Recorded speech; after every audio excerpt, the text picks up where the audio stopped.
जय हिंद। मैं अर्जुन आपका स्वागत करता हूं अपने इस यूट्यूब चैनल एजुकेशन प्लेनेट में। जैसा कि आपने थंबनेल पर देखा होगा और यहाँ पर भी देख रहे हैं, आपका पार्ट नंबर 2 रहने वाला है और 11 नंबर प्रश्न से हम स्टार्ट करेंगे एचसीएफ एचसीएफ का।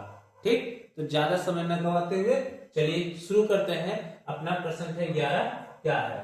ठीक, देखिए प्रश्न है 11 क्या है। तीन संख्या 1, 2, 3 के अनुपात में है और उनका महत्तम समापवर्तक कितना है 12। तो संख्या कौन सी होगी। तो देखिए महत्तम समापवर्तक 12 है, इसका मतलब है यह 12 तीनों संख्या में होगी। बस गुणा कर दीजिए, आपका उत्तर 12 गुणे 1 करेंगे तो कितना हो जाएगा 12, 12 गुणे 2 करेंगे तो कितना हो जाएगा 24, 12 गुणे 3 करेंगे कितना हो जाएगा 36। यही आपका उत्तर 12, 24, 36। देखिए 12, 24, 36 ऑप्शन नंबर ए में गिवन है। ठीक, चलिए चलते हैं प्रश्न संख्या 12 की तरफ। प्रश्न संख्या 12 क्या है। दो संख्याओं का अनुपात 3:4 है और उनका महत्तम समापवर्तक कितना है 15। तो दो संख्याओं का योग क्या होगा। अब फिर वही बात, महत्तम समापवर्तक 15 है, इसका मतलब 15 इसमें भी होगा इसमें भी होगा। इसका योग पूछा है तो आप अलग अलग गुणा करके जोड़ने से अच्छा है इसको जोड़ के 15 का गुणा कर दीजिए, क्योंकि इंटरसेप्ट होगा ही, कॉमन होगा ही। 3 और 4, 3 में 4 जोड़ेंगे 7 और इस 7 में 15 का गुणा कर दीजिए। 15 गुणे 7 बराबर 105। 105 आपका उत्तर ऑप्शन नंबर ए में गिवन है। ठीक, क्योंकि मस है तो इसमें भी होगा इसमें भी होगा, उसका योग पूछा है, गुणा करके जोड़ दो, काम खत्म। चलिए प्रश्न संख्या 13। धनात्मक पूर्णांकों के ऐसे युग्मों की संख्या जिनका योग 99 है और महत्तम कितना है 9। फिर वही बात, महत्तम है तो दोनों संख्या में होगा। तो चलो मान लीजिए संख्या x माने और y मान लीजिए और इसका योग किसके बराबर है आपका 99। महत्तम है तो महत्तम 9 है तो 9 इसमें भी होगा इसमें भी होगा। महत्तम का मतलब दोनों संख्या में ना, तो अब 9 कॉमन हो जाएगा, x प्लस वाई यहाँ 9 यहाँ बराबर 99। 9 आएगा भाग करेगा x प्लस वाई बराबर कट जाएगा ये 1।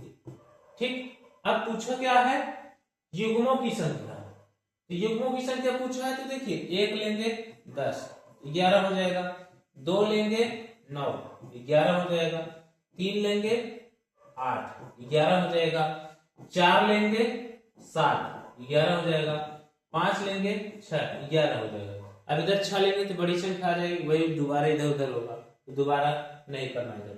1 2 3 4 5 कितने युग बन गए 5 युग बन गए, जो कि ऑप्शन नंबर सी में गिवन है।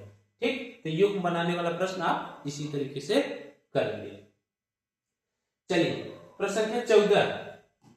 दो संख्याओं का गुणनफल 2160, उनका महत्तम समापवर्तक 12। तदनुसार इस प्रकार के जोड़े की संभावित संख्या कितनी है। यहाँ पर जोड़ों की संख्या निकालना है संभावित में। तो गुणनफल 2160 है, मासा 12 है, मान ली संख्या x दूसरी y, इसका गुणनफल किसके बराबर है 2160। तो मासा इसमें भी 12 होगा इसमें भी 12 होगा, भाई दोनों मासा है तो यानी दोनों पद में होंगे। तो 12 बनेंगे 144 और एक्स वाई बराबर 2160।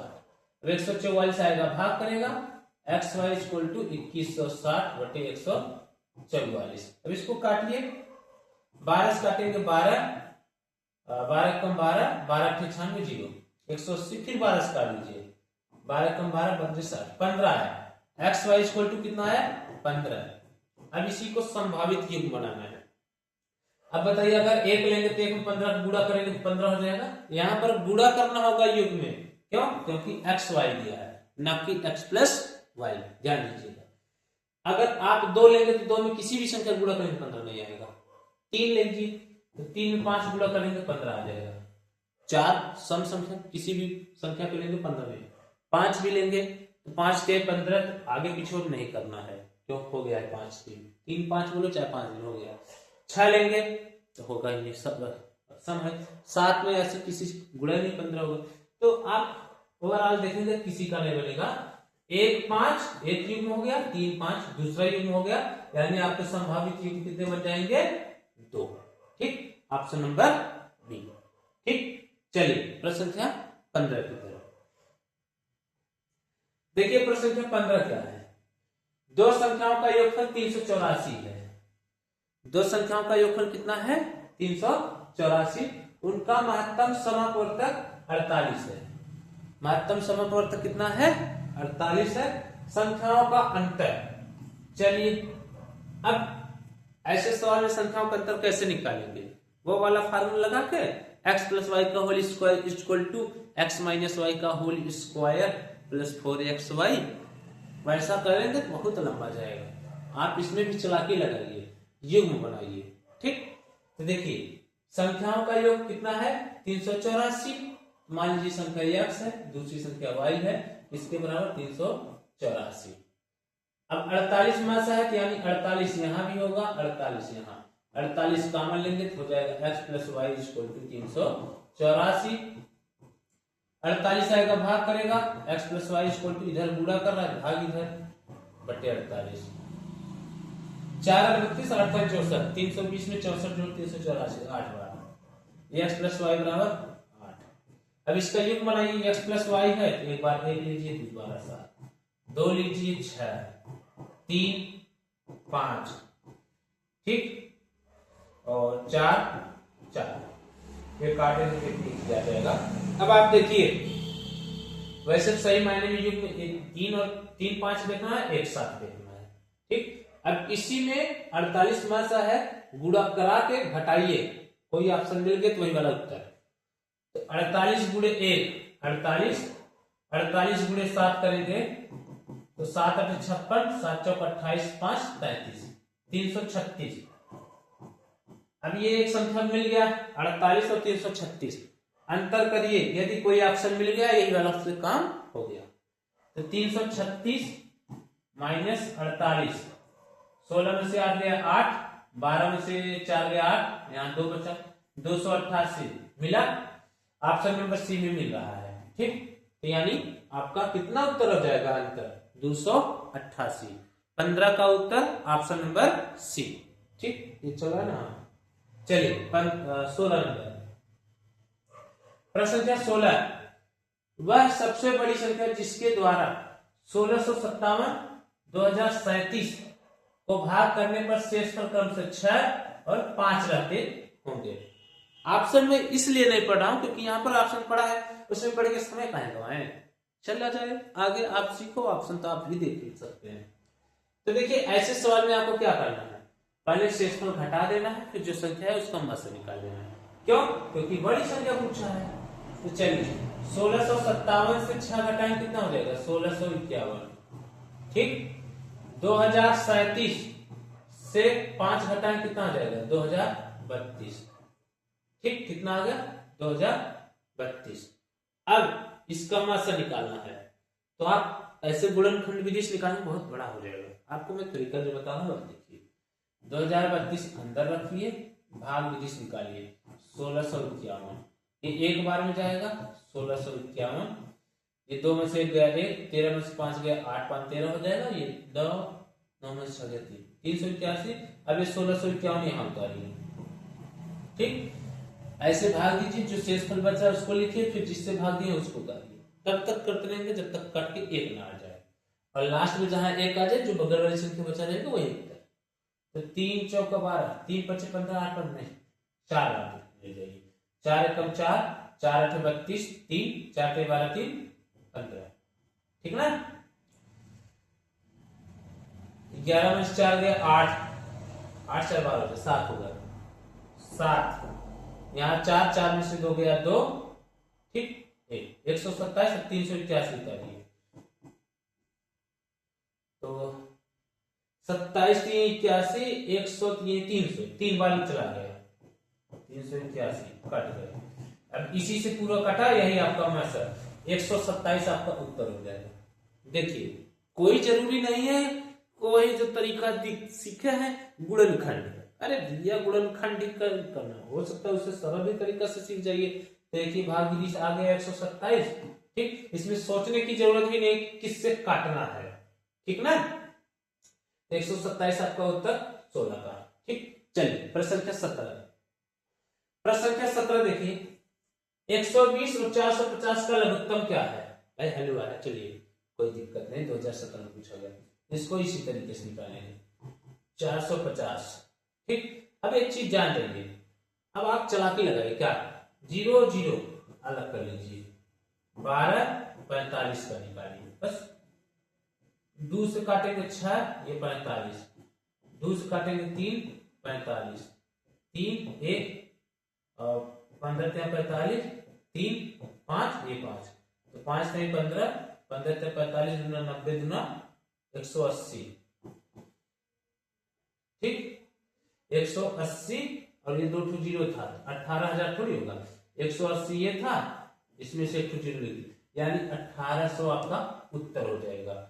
अब बोलेंगे सर जी आप ये 60 तरीका लगाए हैं, 2 तरीका में 2 जीरो में से 1 जीरो लिखा, 180 आया था, आप वैसे करके दिखाइए। चलिए हम दिखा देते हैं वैसे भाई, 120 450 जीरो भी लिख लो, कोई दिक्कत नहीं, 2 से काटेंगे 2 6 12 जीरो, 2 दूना 4, ये 2 दूना 4, 2 25 10, 2 से कटेगा ये 30 हो जाएगा, 225 वैसे उतर जाएगा, 2 से काटेंगे 15 हो जाएगा, 225 ऐसे उतर जाएगा, 3 से कटेगा 3 25 15, 3 से 23, 3 25 15, 3 से काटेंगे 5, 3 दूनी 6, 3 25 15, 5 एकम 5 5 5। ठीक, 2 दूना 4 दूना 8 30 24, 24 दिया 72, 5 दूना 5 25 25। ठीक, 72 गुणे 25, 25 दूना 50 हासिल 5, 25 सत्ते 125 5, 125 में 5 जोड़ेंगे तो कितना हो जाएगा, 25 सत्ते 225 हो रहा है। ठीक ना, 25 दूना 50 हासिल 5 हो जाएगा, 25 छक्का 150, तो 25 सत्ते 175, 175 में 5 जोड़ेंगे 180, 1800 आ गया नहीं। ठीक, यहाँ भी 1800 आया था, आप ऐसे भी कर सकते हैं। ठीक, तो 17 का ऑप्शन नंबर भी आपका उत्तर हो गया। चलिए प्रश्न संख्या 18 देखिए, यदि 9वीं कक्षा के छात्र 6 8 12 16 की पंक्ति बनाई जाती है और कोई छात्र नहीं छूटता है, तदनुसार उस कक्षा में छात्रों की कुल संभावित संख्या निकालना। तो कुल संभावित संख्या निकालना, तो यानी ऐसे निकाल लीजिए 6 8 12 16। एक तो मैं तरीका ये बता दे रहा हूं कि 6 8 12 16, इसमें देखिए किससे कट जा रहा है, 6 से कट जाएगा 96, हाँ 8 तो हाँ 12 के 96, 16 से कट, यही उत्तर होने की संभावना है, देख सकते हैं, क्योंकि बड़ी छोटी संख्या यही है। अब निकाल के देख लो। ठीक, 2 से काटेंगे 2 3 6, 2 चौक 8, 2 6 12, 2 और 16, 3 2 दूना 4, 2 3 6, 2 चौक 8, 3 1 3 2, फिर 2 लिखेंगे, ये 3 से कटेगा, 3 दूना 6 दूना 12 दूना 24 क्या, 2 दूना 4 दूना 8 दूना 16 दूना 32 क्या, 3 दूनी 6, 3 से करो 96 हो गया नहीं। ऑप्शन नंबर डी गिवन है। आप जब प्रैक्टिस कर रहेंगे ना, अपने आप आ जाएगा ऐसे सवाल। ठीक ना, आप ऐसा नहीं देखिएगा कि इतना बड़ा, कुछ नहीं, घबराइए नहीं, आप प्रैक्टिस करिए, आएगा। बस पहले कॉन्सेप्ट क्लियर करिए, किसी भी टीचर से पढ़ के कॉन्सेप्ट क्लियर करके उसके बाद लगाइएगा। ठीक, आप ये जानते रहे ऐसा सवाल आएगा तो हमें कैसे करना है, बस यही जानना है। 19 18/5 20/9 का लघुत्तम क्या होगा। अब कंप्यूटर में ऐसे प्रश्न दिया रहता है तो कितने विद्यार्थी दिए घबरा जाते हैं, सोचते हैं 1815 है, ये 2019 है। ठीक, और इसका लघुत्तम निकालना है, और यहाँ पे छोटे छोटे उत्तर दिए हैं। नहीं भाई, ये बटे में है, यह है 18/5 और यह है 20/9, इसका निकालना है एलसीएम। तो इसको बोलते हैं भिन्न का एलसीएम। तो भिन्न का एलसीएम बोले तो आप ऊपर का लेस है, नीचे का लेस, यानी 18 20 एलसीएम। ठीक, 5 9, ऐसे बहुत सजा के लिखना नहीं है, ये तो मैं आपको समझा रहा हूं इसलिए लिखते हैं, एग्जाम इतना सजाना नहीं। 18 20 का एलसीएम करिए, काटिए, 2 9 18, 2 10 20, 2 बचे 9, अब ये 9 बचे 45 खुद ही हो गया, 45 दूना 90, 9 दूनी 18, 180, 180 ऊपर रहने वाला है। अब देखिए इसमें मिल ही नहीं रहा है, पक्का है उत्तर होगा। अब देखिए नीचे देखिए 5 और 9, अगर इसका एचसीएफ देखेंगे तो दोनों से आवाज है, इसी से नहीं कटेंगे तो इसका एचसीएफ 180 आ गया, नहीं उत्तर। ठीक, इतना ज्यादा सोचना नहीं है, ज्यादा स्ट्रेस नहीं लेना, प्रैक्टिस करिए, अच्छे सवाल आते हैं। ठीक ना। आप प्रैक्टिस कर लेंगे तो मैथ ऐसा है ना, आप जितना एक बार कंसेप्ट करिए, प्रैक्टिस करिए, आता रहेगा, पूरा नंबर पा सकते हैं। ठीक, जीके नहीं घुमा देगा आपको। ओके, चलिए प्रश्न संख्या 20 और आज क्लास का अंतिम प्रश्न रहने वाला है। ठीक, प्रश्न संख्या 20, दो असभाज्य संख्याओं का गुणनफल 117 है तो उनका लघुत्तम समापवर्तन। अब बताओ, जब दो संख्या असभाज्य है तो उसका लघुत्तम वही होगा गुणा ना। तो यानी मान लीजिए जैसे 13 लिए, ठीक, 13 लिए 5 लिए, इसका लघुत्तम गुणनफल 13 × 5 = 65। अगर लघुत्तम पूछेगा तब भी तो 13 × 5 = 65 होगा, 13 × 5 = 65। बताओ क्यों? क्योंकि ये किसी से कटेंगे ही नहीं, कटेंगे है ही नहीं तो सीधे गुणा होगा। इसका मतलब है 117 ही आपका उत्तर होगा। ठीक, तो कभी कभी ऐसे ही पूछ देता है लोग, कंफ्यूज, अरे कहाँ संख्या हो सकता है, यही असभाज्य संख्या पूछा, बस वही। ठीक, तो चलिए आज क्लास यहीं पर समाप्त करते हैं, मिलते हैं अगले क्लास में, तब तक के लिए जय हिंद।